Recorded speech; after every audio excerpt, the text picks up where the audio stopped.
اس لیے بڑی توجہ سے آپ نے میری گزارشات سننی ہے. اللہ پاک حقائق کو سمجھ کر ماننے کی اور عمل کی توفیق عطا فرمائے.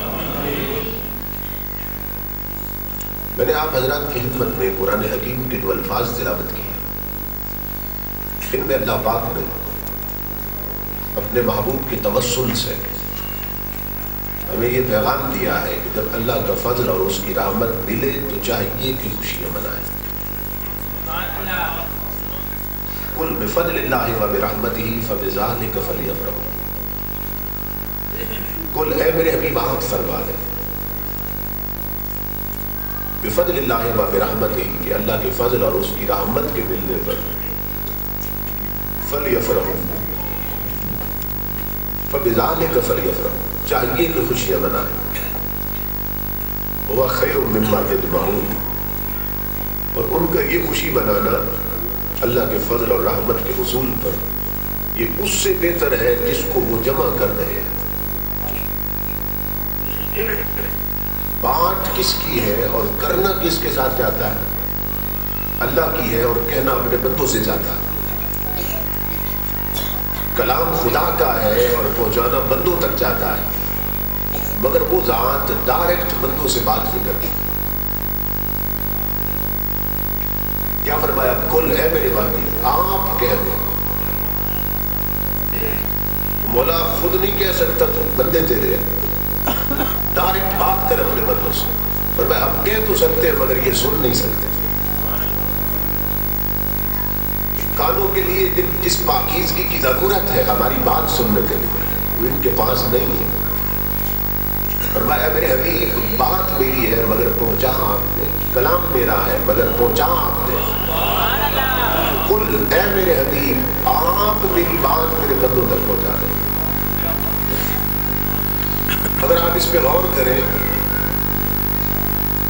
تو کل کہہ کر اللہ پاک نے خود اپنے حبیب کو حکم دیا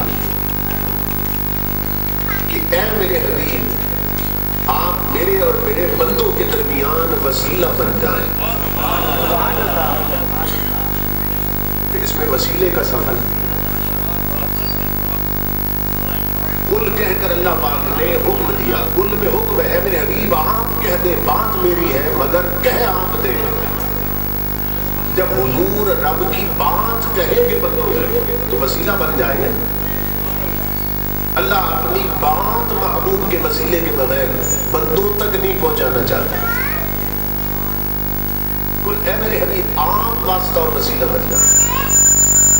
میری بات میرے بندوں تک آپ پہنچا دیں تاکہ تیری اتھارٹی معلوم ہو اور محبوب تیرا منصب پتہ چل جائے دنیا کو کہ میں جب رب ہو کر تیرے وسیلے کے بغیر بندوں سے بات نہیں کرتا تو بندوں کی یہ جرأت کہ تیرے وسیلے کے بغیر مجھ تک آنا چاہتے ہیں.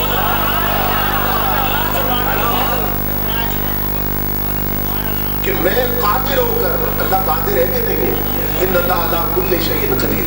فرمایا جب میں قادر ہو کر اپنے بندوں کے ساتھ بغیر مصطفیٰ کے وسیلے کے بات نہیں کرتا تو بندوں کی یہ حیثیت کہ یار کے وسیلے کے بغیر مجھ سے بات کرنا چاہتے ہو. فرمایا یہ ہو ہی نہیں سکتا.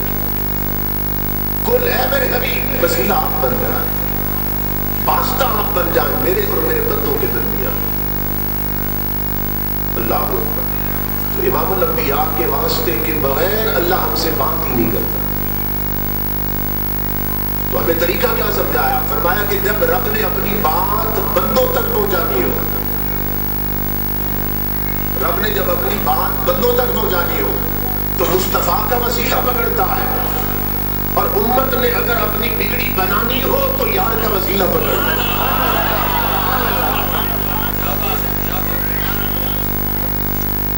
اللہ رب العزت اپنی توحید کا اعلان کرتا ہے.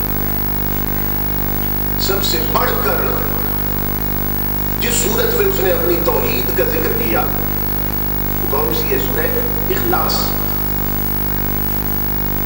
وہ ٹوٹلی طور پر اللہ کی توحید پہ مبنی. اللہ رب العزت چاہتا یہ ہے سارے بندے کہہ دیں وہ اللہ احد کہ اللہ ایک. وہ اللہ ایک. چاہتا یہ ہے سارے بندے کہہ دیں کہ وہ اللہ ایک. مگر توحید کا ذکر شروع کہاں سے ہو رہا ہے؟ کل سے. شروع کہاں سے ہو رہا ہے؟ کل هو اللہ احد. اے میرے حبیب آپ فرما دے وہ اللہ ایک ہے. سمجھ رہے نا بات؟ چاہتا یہ ہے سارے کہتے کہ وہ ایک ہے مگر سب سے نہیں کہتا. فرماتا ہے کل ہے میرے حبیب پہلے تو کہتے کہ میں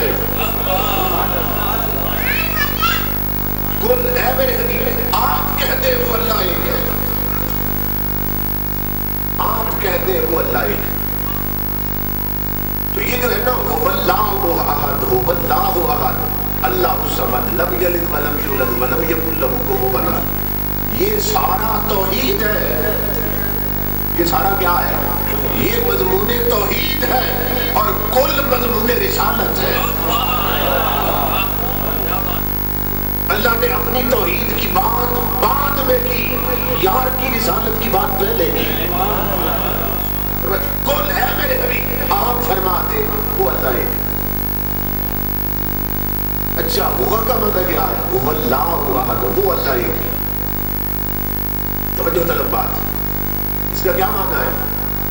کل هو اللہ احد کا آپ ترجمہ جانتے ہیں کیا مطلب؟ محبوب آپ کہہ دیں، آپ فرما دیں وہ اللہ ایک ہے. ٹھیک ہے نا؟ یہ جو ہے هو اللہ احد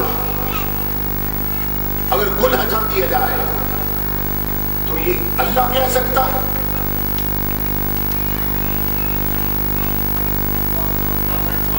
اگر کل ہٹا دیا جائے تو یہ جو بات ہے وہ اللہ احد اللہ یہ کہہ سکتا؟ کیوں کہ اگر اللہ کہے ہو اللہ احد تو پھر ایک اور اللہ چاہیے. ہوا کا معنی ہے وہ اللہ ایک ہے. اگر اللہ کہے ہو اللہ احد تو پھر اللہ کہے گا نا وہ اللہ ایک ہے، اس کا مطلب ہے دو اللہ ہے. تو یہ بات کو وہ کر ہی نہیں سکتا، اس کی شان کے لائق نہیں کیونکہ دوسرا خدا نہیں. فرمایا میرے حبیب میں نہیں کہتا، تو کہتے وہ اللہ ایک ہے.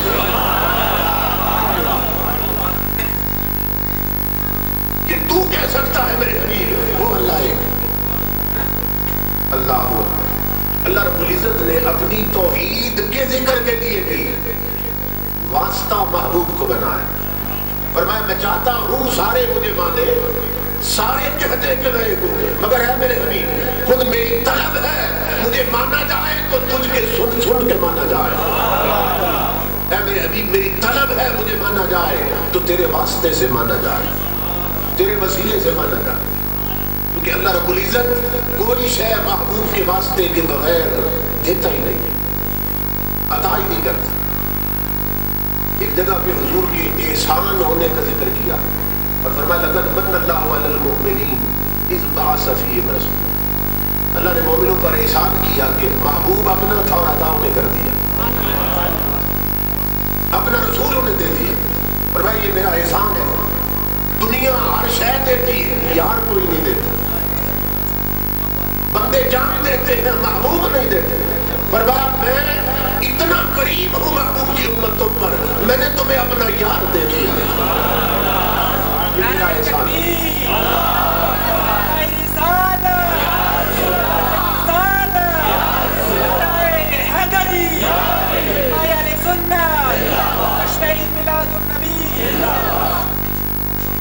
تو فرمایا محبوب دے کر تم پر احسان کیا. یہی آیت آخر میں کیا فرمایا؟ وَإِن كَانُوا مِن قَبْلُ لَفِي ضَلَالٍ مُبِينٍ. فرمایا میں نے محبوب دے کر نبی دے کر احسان کیا تم پر ایمان والو، اس سے پہلے تم کھلی گمراہی میں تھے. اس سے پہلے کھلی گمراہی میں تھے لوگ. کب؟ جب یار نہیں دیا تھا، جب محبوب نہیں دیا تھا تم کھلی گمراہی میں تھے. کتنی گمراہی تھی حضور کے آنے سے پہلے؟ ننگی عورتیں رب کے گھر کا طواف کرتی تھی، سوتیلی ماؤں کے ساتھ بیٹے شادی کر لیتے تھے، جانور زندہ لے کے چلتے کافلے. بھوک لگتی تو زندہ جانور کا گوشت کاٹ لیا جاتا اور اوپر پٹی باندھ دی جاتی. اگلی منظر پہ پھر گوشت کی ضرورت ہوتی، پھر تھوڑا سا کاٹ لیا جاتا. زندہ جانوروں کے ساتھ یہ ظلم ہو رہا. زندہ بچیاں دفن کی جا رہی تھی زمین میں.